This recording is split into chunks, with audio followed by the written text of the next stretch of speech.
We're going to get started with the first presentation here. So you're going to hear me talk for another 30 minutes, about 30 minutes or so. So we're going to start this thing off pretty easy. We're sort of going to go from like a very beginner level to like the more advanced. By the time Richard gets here in the afternoon, you know, we'll be talking about a lot more advanced topics. So I just wanted to start by asking if there's anybody in here that does not participate in the Numerai tournaments at all, and like is here interested in it, or is like everybody in here submitting models? Yeah. Okay, I guess everybody submits models. Okay, well then this will be pretty boring. So so this slideshow that I put together is a complete beginner's guide. You know, when I was in London back in July, we did actually have a nice like small group of people that were there that really had no idea what Numerai was or like how to get started. So you know, I put this together for myself, and I'll show you why here with a little personal introduction. So I'm not a data scientist at all. When I first found out about Numerai, I had just finished my finance degree. I had gotten a scholarship to take the CFA exam, and I was like getting ready to start applying to like banks and hedge funds and whatnot. And then that's right when COVID hit. So going back farther, I was originally like out of high school, active duty in the U.S. Army for like 8 years. When I had gotten done with that, I had shifted from like a combat role to a medical role as a laboratory scientist. Got licensed in California to do like laboratory testing when you get your blood drawn at the doctor or whatever. Like I would be the one in the back running your lab samples and stuff like that. But that's like when my interest had shifted to finance, so I started a finance degree. COVID hit, of course, 2020. That was the same year that I was supposed to graduate. And all the testing centers got shut down. I couldn't take the CFA exam, the level 1. No banks were calling me back, no hedge funds were calling me back. You know, I applied as much as I could. So, my coding experience at the time, I found Numerai in mid-2020, and I was like, what's this crypto that has to do with like a hedge fund? It was like everything that I liked, like all in one package. So this was like my coding experience when I found Numerai. It was nothing. I had like Java and C++ from like high school in like the early 2000s, and like some Excel and Python stuff just from like some finance courses, and that was it. Like no machine learning, anything. So why am I telling you this? Because anybody, if they take the time, could actually participate in this tournament. So I'll just go through this part pretty quick, since most of everybody in here seems like they're already participating. The Numerai tournaments essentially where you build machine learning models on abstract financial data to predict the stock market. Your models can be staked with NMR, of course, and these staked models are combined to form the meta model, which controls the capital of the Numerai hedge fund across the market. So at the core of this is a free data set. It's made of high quality financial data that's been cleaned and regularized and obfuscated and everything. And each ID corresponds to a stock at a specific time. And then each of the features, of course, describe the various quantitative attributes of the stock at the time. And the target represents an abstract measure of performance 4 weeks into the future. So what's the data look like? So this I took from the Numerai GitHub. There's a analysis file on there that goes over a complete overview and analysis of all the data sets. And so currently we're on the V4 data, which is the largest of the data set releases that they've done. So we can go through that here. There's the targets. This shows you the breakdown of the how many features are there. and this is where you would get your data. You're still, if you want to, I know there's probably still people in here that might have been doing this thing from, you know, multiple years ago that might still be running beautiful models on, you know, the V2 or the V3 data. Does anybody still use the old data? We do. Yeah? Does most of you guys use the new data? Who uses the new data?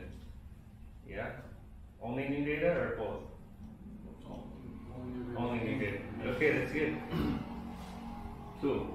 So, your objective, of course, is to build a model to predict the future targets using live features that correspond to the current stock market. This is going to seem like very simple for everybody in here, but the next slide is going to show you an example. So this you would see on the main page of Numerai as soon as you go in. I don't believe this is actually even updated. I think they don't have even the... It's still the CSV file. Yeah. So I mean, this is like the old, like from the V3 set, I believe. I don't think it's been updated to the V4. And I think like the V4 uses like the light gradient boosting instead of like the XG boost is like the example model that they used to use. But essentially, this would be like the most simple model that you can get away with using and be able to participate in the tournaments. You essentially would be submitting the example predictions. So this is just a quick rundown of like how you would do submissions. You would have to create a Numerai account, open up a model slot. Optionally, you can fund a wallet with NMR. You can actually, of course, participate in the tournaments and get scores, but you won't get any payout if you don't stake NMR. And you must submit predictions every week to participate, and each round is 4 weeks. There's been rumors and talks of possible new styles of tournaments that we've yet to hear announced, whether that be like a daily thing. We've also seen like 60-day numbers coming through, so who knows what they're going to be doing with that as well. Seems like there's a lot of secrets going on. There's diagnostic tools that you're able to use. You know, if you run the validation set as a part of your modeling, you can upload, you know, these validation predictions, and you can see these validation diagnostics on there. So this is the current scoring. We've gone through several changes. So at the where we're at now, you're scored on true contribution and core between your predictions and the targets. And of course, the higher the score, the better. You also get scored still on what they used to sort of score us on, which was the meta model contribution MMC, and then they do give you the feature neutral correlation. They don't pay out anymore on MMC because we've switched over to TC. So these are like the payout multipliers you can use. You can do solely like core only and do 0 TC. Or if you're, you know, feeling like a little bold and you got really good TC, you might choose to not do any core at all and do up to 3 times TC. But you have the option of choosing what you want to do and set up. And this is what it looks like when you're looking at your scores every week. And so you can see like in the more bold white line is your core, and that jumping around craziness is TC. And this chart will show you your scores over the last 20 rounds. So true contribution, I think we're all still trying to figure out how to make this score better, but essentially TC is a score that represents how a stake should be changed to increase overall returns of a hypothetical portfolio.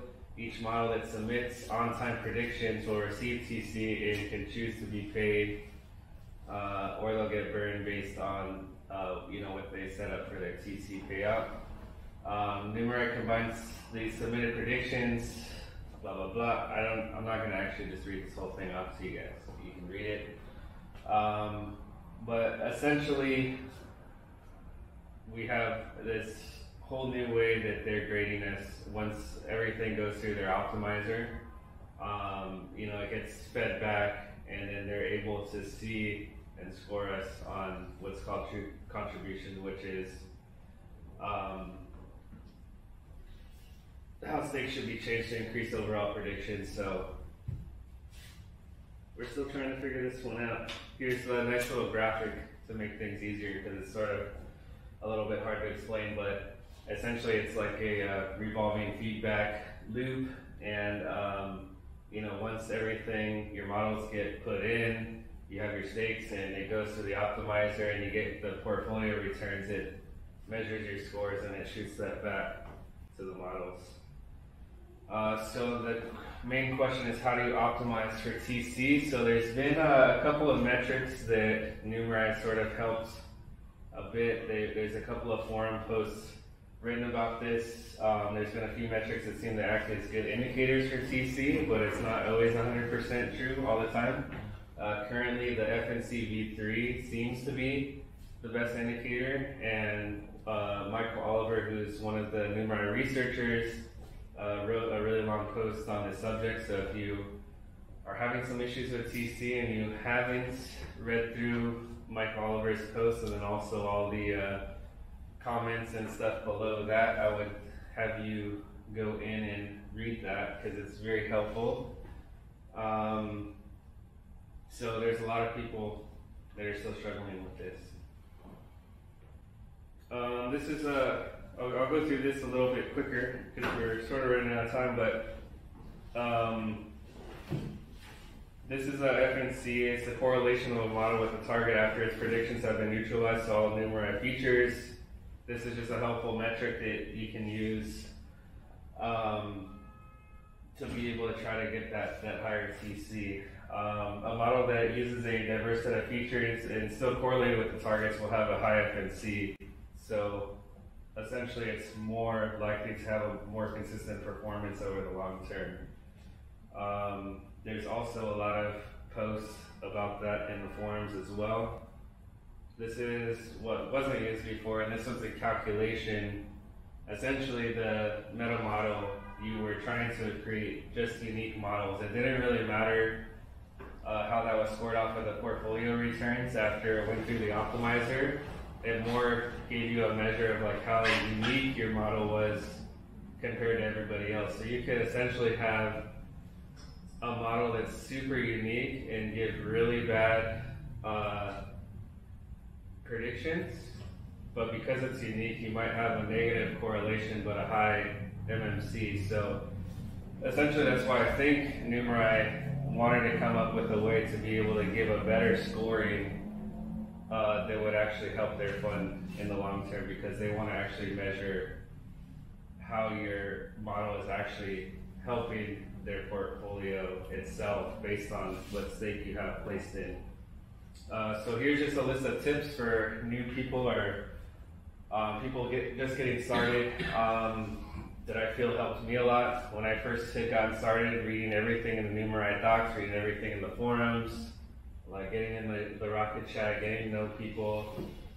For myself, I had to buy like a lot of different data science books and like read through those and just play around with different things. You can try making a lot of different unique models and try different libraries and like packages and everything, and changing parameters. Like just play as much as you want, because the really cool thing is like Numerai let us put up to 50 model slots right now, I believe, and none of them have to be staked. So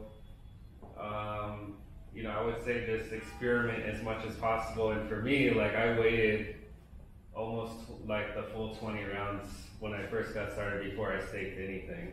So that's definitely not like a requirement right away. And I even put there at the bottom to try to test for like 10 to 20 rounds before staking and start small, of course. So there's like also on the Numerai website, there's like some walkthroughs and tutorials. Like a lot of people I've noticed like haven't seen these tutorials. There's like even some like Medium articles in there.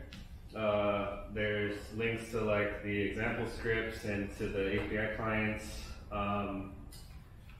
And I'm just going to skip through this part here. This is what the example scripts GitHub looks like. So just real quick, at the end here, just going back to Numerbay, if all else fails, like if you're trying as hard as you can, or whatever you can get this thing, we have this Numerbay. I guess I'll talk about it again just a little bit. Numerbay is a marketplace for the Numerai community. Anything related to the Numerai tournaments can be traded directly without like a middleman, which is really amazing. We're trying to make it like as decentralized as possible. You like even link your like MetaMask wallet to it. There's no like fiat or USD purchasing. Like you can only buy models with NMR, which we think is really cool because it like gives you a new use case for NMR to have like this marketplace. So you can use it for ensembling, of course, like we talked about a little bit earlier, and it's totally community owned. Like Numerai, the company itself, has nothing to do with anything that we build on Numerbay at all. So this is what Numerbay looks like. You can see you got like your filters here. You can switch between the different tournaments, and then you can filter by correlation. You can filter by TC, whatever you want. And then we also, over the past couple years, a lot of different participants have been building these community apps. And so what we did, besides some of the new ones that were created, more recently we went all the way back as far as we could and found as many community apps that were created over the past couple of years and put them all into one place. So we got like, of course, the Numerai payouts dashboard, which I think, you know, people use almost on the daily. There's even like the iPhone app as well. And we have, you know, like I had created like a Dune dashboard for like tracking NMR, like tokenomics, and even like the Numerai NFT statistics. And so all of these different community apps are there. And that's it for me. So that was like a beginner's guide. Is there like anybody with questions? Or I got one. Yeah. So we're not going to spout the core correlation measure anytime soon, right? Or I don't think so. I think like they talked about that, like that. You know, what would happen if they just totally got rid of core, right? That's like really bad. Yeah. And I think like right now they're scared. I think they might be a little bit scared of doing it, but I know that they're thinking about it. But I don't know, maybe things will change. I think maybe when the, you know, if they start doing like a new tournament with like daily submissions, like I think they're like really focused on this like compute light that they built for this like upcoming tournament that's coming. So I don't think they care about anything right now except for new one. Like this daily tournament that they're coming out with. Okay. But I don't know, maybe in the future we'll see that, which sounds scary. All right, anybody else? Questions? Anything? All right, well, thank you.